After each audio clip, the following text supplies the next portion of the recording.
About It. I'm Sylvia Henderson, your host, and I invite you to tune in, take what you see and hear, and, well, think about it.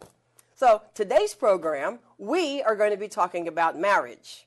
And my guest today is an expert on marriage, Frederica Browne. Frederica is an author of the book called Marriage Heaven. And she's a speaker, and she's a marriage mentor. So if you've never heard of one of those, that's who I have as a guest today, a marriage mentor. So she knows about marriage. And so, Frederica, welcome to Think About It. Thank you. Thank you for having me. Good. And one of the questions that, rather than read a bio and get all boring with that, one of the questions that I ask right off the bat is, why this topic? And what brought you, aside from being married, but what brought you to be a specialist on be a marriage mentor? Good question. Well, my husband and I have been married for 29 years. Congratulations. With 2 grown kids. Aha. 29 beautiful years, happy years. During the first 5 years, we had some serious challenges. Okay. And those challenges could have determined an adverse effect of the life of the marriage.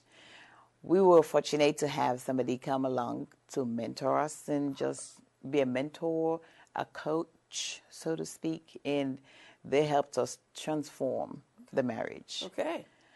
I've come to realize that a lot of people need mentoring, a lot of couples need mentoring.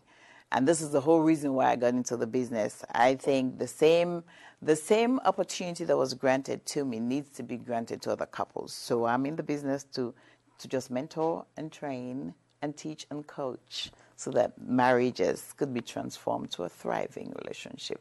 Wow. Yeah. Wow. And so that's your business then. I mean, that's, you've experienced that for you. Yes. And you're doing that for others. That's right. I think it's my call. I do believe it's a call to what we went through, the experience that we encountered was for us to teach somebody else so that they do not go through the same kind of pain we went through. Now, is it marriage specifically, or is it any lasting long-term relationship? It is marriage and long-term relationships, because they're basic steps that apply to marriage, which you can also apply to other relationships. The same kind of relationship that exists in a marriage is similar to what exists in an employer-employee contract, employer-employee relationship. For example, in marriage, there has to be a certain level of communication and trust. At work, there has to be communication and trust, dedication. So, commitment. If you don't commit to the job, that's true, the employer would let you go. Similarly, as an employee, if you work and the employer does not fulfill his side of the commitment of giving you a salary, you will walk away. So it's there are basic structures that apply to different relationships. Interesting. Now that is something I hadn't really thought of. Yeah. As many times as I used to work in the corporate world, and I used to jokingly say to coworkers, it's almost like husband-wife, because we saw each other more than we saw our partners half the time. Yep. And you start snipping at each other, and you really get close to somebody without being sexually close, but you get close to somebody, and we would be able to finish each other's sentences sometimes, and we'd say, it's kind of almost like being married. I never thought. That's right. That's right. You spend a lot of time together at work, 8 hours. Or more. Or more, yeah. Right. It's the same formula for marriage. You got to spend time with your spouse. Interesting. To keep it together. Interesting. Now, when I first thought about having you on the show, I thought, okay, in this day and age, even the word marriage brings up all kinds of emotional stuff, with different kinds of relationships being defined, with all kinds of legal issues happening right now with different types of marriage. Yeah. Do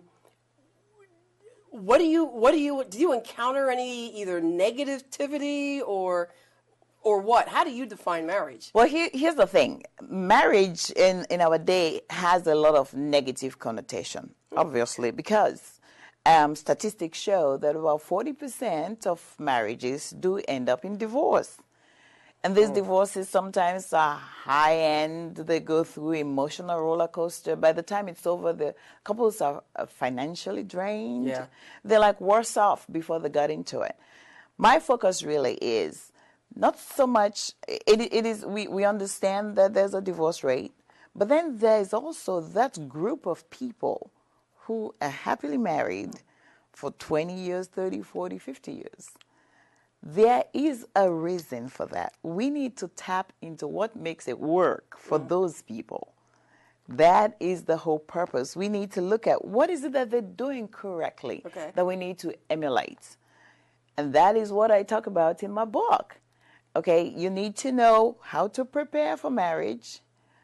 Okay. You need to know how to beware of the pitfalls in marriage.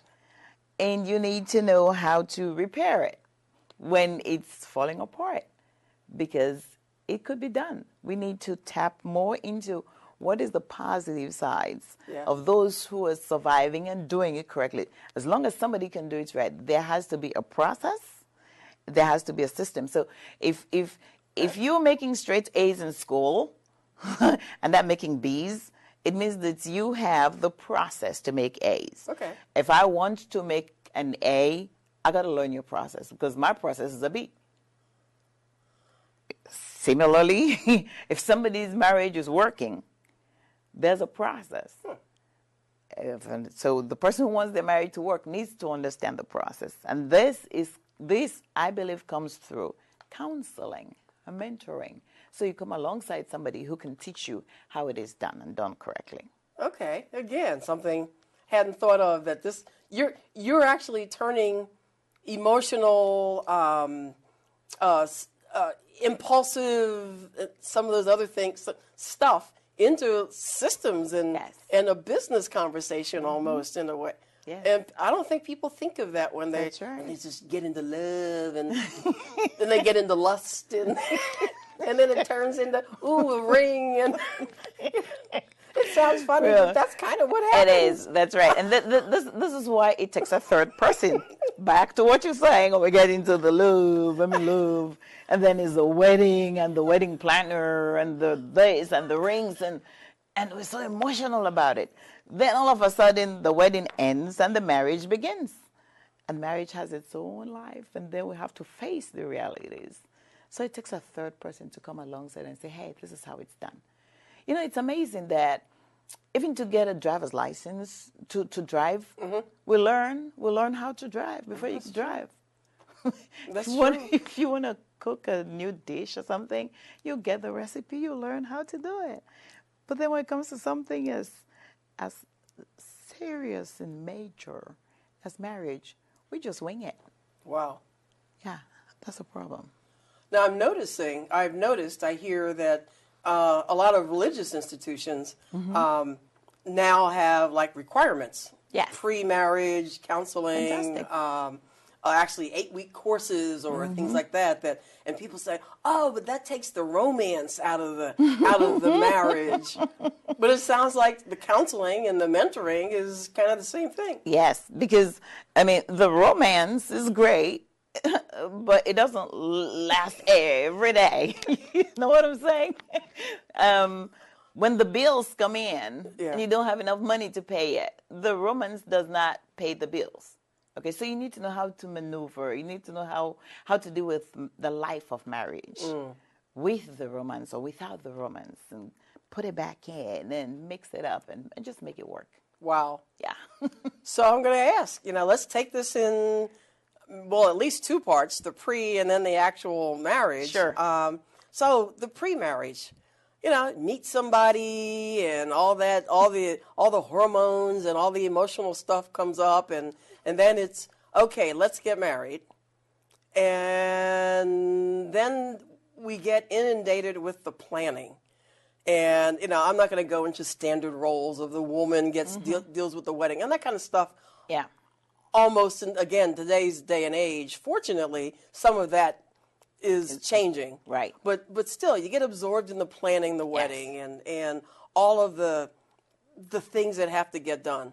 So, okay, that stuff yes, that happens. But what about preparing for the long term for the two people? What kinds of tips? What do we need to do to plan?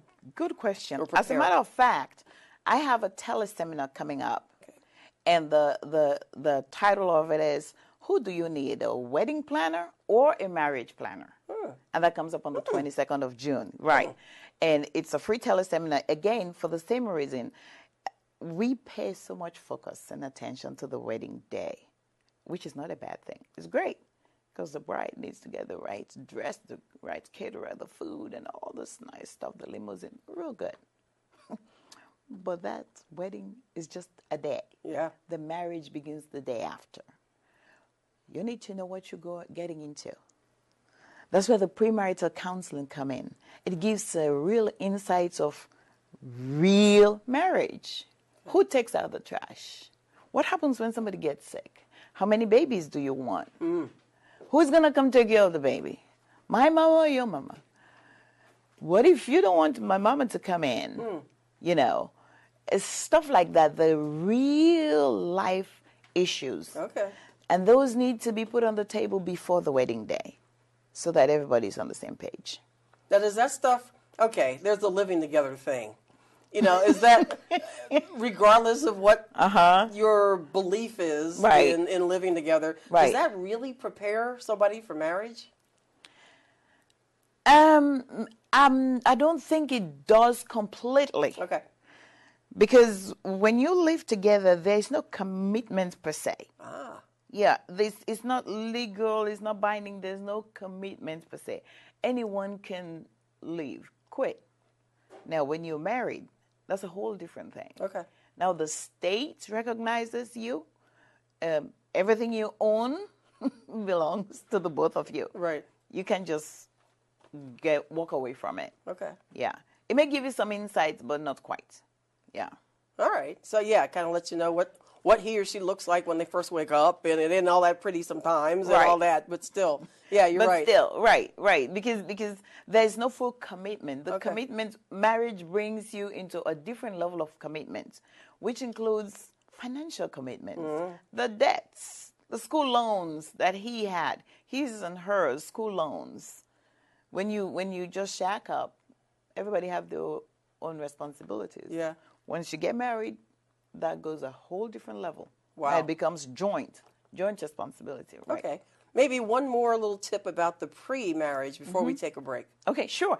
The pre-marriage makes you understand what the other person is thinking and how the pre-marriage counseling and how they see issues. Okay.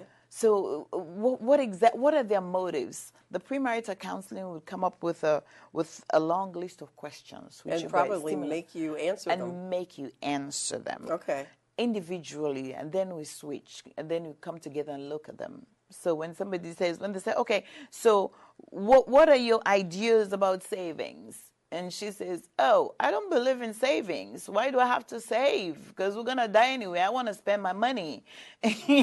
And he says, oh, I got to save money because of the rainy day. You know, that's what that person starts thinking, my goodness, really? Okay. Or he wants how many kids do you want? And he says, oh, I think I want 5. And she says, no, I don't want any. How's going to have babies in this body? No. Yeah. So you see that those are the things that gets put on the table, and the premarital counseling really helps. Okay. So that's just the tip of the iceberg. So when we come back, we're going to cover, so what should be worked on during the marriage? That's probably going to take the whole rest of the show. And so with that, we'll be right back. Today, 1 out of every 4 American kids is Hispanic. That means many of the future doctors who will care for us, the engineers who will build our cities, the scientists and entrepreneurs of our country can be your kids. We all know how hard it is for you to send them to college. This is why we want you to know you are not alone. And every day, more people support you to make it happen. Many support you. And the Hispanic Scholarship Fund helps you prepare, plan, and pay for your kids' college education. Learn more at hsf.net. Hello, welcome back to Think About It. I'm still Sylvia Henderson, your host, and we are in the middle of talking about marriage and how it's good for us in many ways, and Frederica is going to explain that, but also some ways to make sure our marriages are successful, meaning long-term, meaning for real in sickness and in health, for better and for worse, or whatever all that stuff is we say, so that it is long-term and it's for life. So Frederica Browne, who is a marriage mentor and author, welcome back. Thank you. So when we took, before the break, we talked about how do you prepare for marriage ahead of time, and, separate from the romance. Right. So, why is it so important? Why is having a good marriage so important? Well, actually, statistics show that married couples have better health. There is a connection between a good marriage and health, physically and emotionally. Married people tend to be more stable. Okay.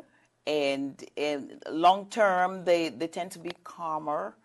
That's a good marriage, though. Yeah, I was just thinking. Okay, so let's clarify that. I was just thinking. Not every marriage. Okay. So it's got to be a good marriage. Okay. All right.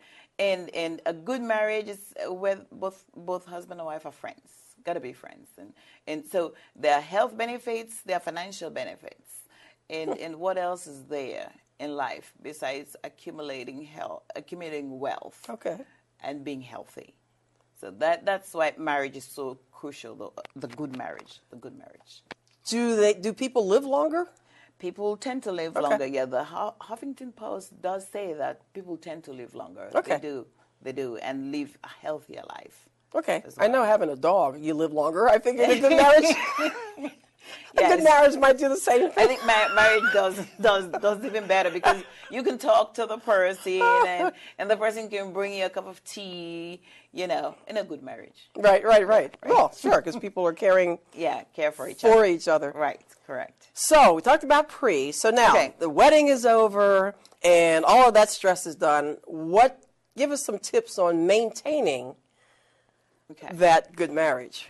Maintaining a marriage takes work, both parties. It's joint work. And this is the perception people have that this romance and this love is gonna make the marriage go all the way. There's work that needs to be done. It's give and take. It's the mentality should be, how can I serve you? Wow. More than what have you done for me lately attitude. Okay. So it's a service. I serve him and he serves me, and jointly, and just keep that in mind. If you make that the focus, then I'm gonna serve my husband. I'm gonna serve my wife. It just changes the whole aspect, because you have to work it. If you don't, it's not gonna work. Yeah. If it's a selfish relationship, if it's just for me, what do I have in it? What are you doing for me? What are you bringing to the table for me? If it becomes a me issue, it's not going to work, because sooner or later the person is going to get tired to please you. So it's a give and take. It's a joint partnership, and the IRS sees it like that. That's why they say married jointly, they give you better advantages, because it's got to be joint. It's a joint issue. And we need to move away from what am I going to get to what am I going to give him today, or what am I going to give her today. Okay. Yeah, it's a service. So Janet Jackson was wrong with, what have you done for me lately? Yes, ma'am. She was wrong, because what am I going to get? What am I going to do for you today? Okay. So that way he can give back. Right.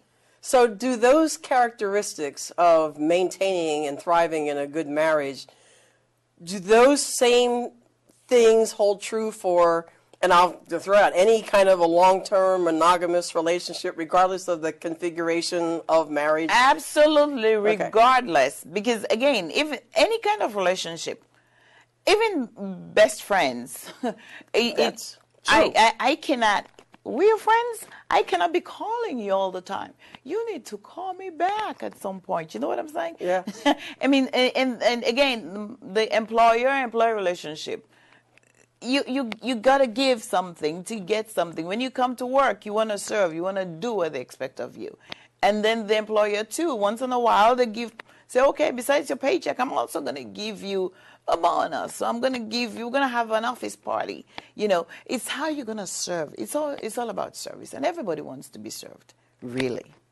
Yeah. So what are maybe one or two of the top things that cause a marriage to break or dissolve? Number one is communication. Communication or the lack thereof. Yeah. That is so crucial because when couples get upset, they just stop talking. That is so bad. That is so bad. I think we need to learn to just air things out, get the right tone of voice, speak the right time.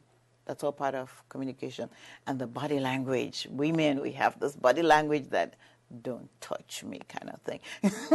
You know, and that's not good. So the number one thing is communication, really. And we communicate differently. I mean, people make a joke about Mars and Venus and, and all of that stuff, but we do communicate differently. It is true. Yeah. We're different.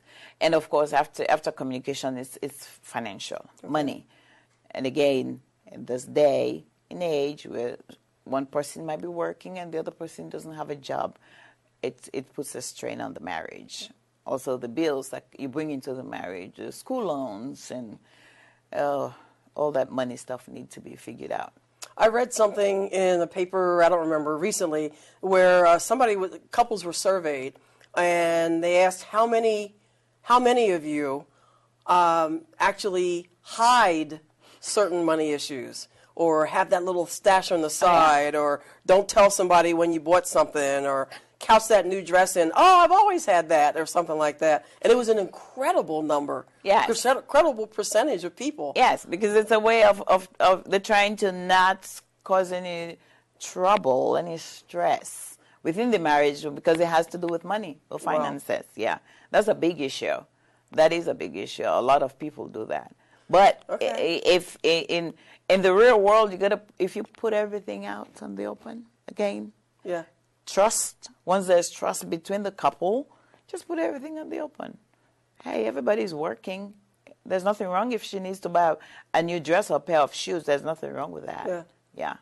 Or he wants a new set of golf clubs or something. Yeah. That's right. Yeah. As long as it's in the open and we can afford it. But it's a joint. That's the joint issue again. So when you want a golf club, let's put it in the budget. Yeah. Okay, when I need a new pair of shoes, I'll put it in the budget. If it works, it works. Okay. You know, so that way we don't hide anything. It's this joint thing again. So that truly is the communication is the root of many relationships. That's it. Yeah. That's it.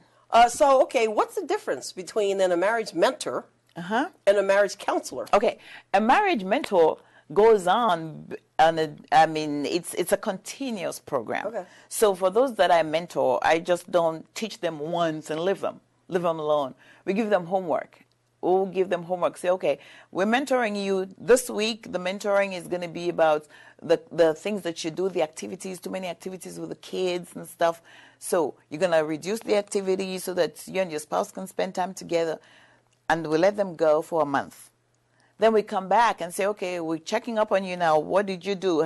That is mentoring. You come alongside and you keep going. Okay. And that's what we received. Okay, a marriage counseling is maybe like a 1 or 2 sessions, and that's it. So the mentoring stays alongside to see you until you know that they're okay and you can back off. Just from the things that you've said during our interview, it seems like as a mentor, you're starting before the marriage happens, and you're carrying that throughout the marriage. So that it's not, there's a problem, now we have to go see a marriage counselor to solve the problem. That's right. You're trying to keep those problems from happening. Absolutely. Okay. That is exactly why the mentorship is crucial. Okay. Because again, marriage has different seasons, different things happen. And marriage has a life, like I wrote in my book. So when life like real life, sometimes people get sick, they get depressed, they get sad. When those things happen to marriage, you need to know how to deal with it. Okay. And it takes a mentor to come alongside and say, hey, all of a sudden now you have an empty nest. Then what? Yeah. Then retirement, and then one's on the other's nerves, and all that stuff. And that helps take it through life. Yes, indeed. Wow. Yes, now you talk about your book, so let's talk about it for a couple of minutes. Sure. Marriage Heaven. Yes. The name of the book. That's correct. Real in a nutshell, what do I get when I read the book? You understand the real meaning of marriage based on not just what I've read in books, but my experience. Okay. My experience, it talks about different issues. It talks about things like power struggle, how to stop that. It talks about financial issues. It talks about infidelity. It talks about communication, a lot on communication. How, when, how, where to speak, the tone of voice, when. It talks a little bit about children. It talks most of all, it talks about what we'll call priority profiling. Priority profiling is who is first in the relationship. The hierarchy of who is first in the relationship, who's second, who's third, who's that kind of thing, which is what caused the power struggle. Okay. So, for example, a wife might say, "Oh, my mom is. I've known her for all my life. Right. So when we want to make a decision, I got to go first to my mom to ask. Okay." And the husband would say, "No, who is it? Your mom or me?" That kind of thing. So that priority profiling is in the book. And I think that's the focus of a lot of marriages. That's interesting. Power struggle is dealt with completely in the book. Okay. Yeah. And we can get the book where? You can get the book on my website, FredericaBrowne.com. Okay. Or amarriageheaven.com. Amarriageheaven.com. Amarriageheaven.com, correct. Okay. Yes. So what else, as we're getting ready to come to a close, what else do you do, and how do people, well, you already said how people reach you through your website. But through the website. We also do marriage counseling. We do, we have like a 90-day program, restoration program for marriages that are falling apart. We put them together, 90 days. We also have a marriage boot camp. Yeah, so this is just an ongoing, we have people come in contact and we deal with issues. It's an ongoing program. Yes, and of course I do public speaking. I speak in conferences, and in March I did a marriage conference in England for about 400. Wow. Yes, I do a lot of conferences. So. Okay, and you do webinars, and I do webinars other and teleseminars, okay. yes, and several teleseminars a month. And so, and all the updated when these things are happening can be found at which website? They both point into the same, FredericaBrowne.com or amarriageheaven.com. Great. With the 30 seconds left, what lasting message do you want to leave viewers with? I want viewers to know that marriage can work. There's a process, and it can work. Just work it, the process. All right. Frederica, thank you so much. You brought up some points that I hadn't even thought of about how some of what you talk about really is not just marriage. It's every day. Maintaining a healthy relationship no matter what. Yes. And the business aspect we didn't even get a chance to just delve into, but great.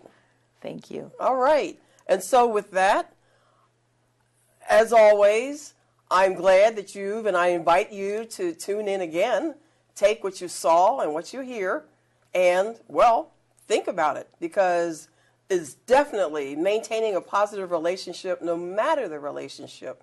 And I love how Frederica talked about best friends, especially lifelong friends, and any kind of relationship that's going to be long-term, dedicated, I'm going to say monogamous, because you're committed to that one person, how to make it work.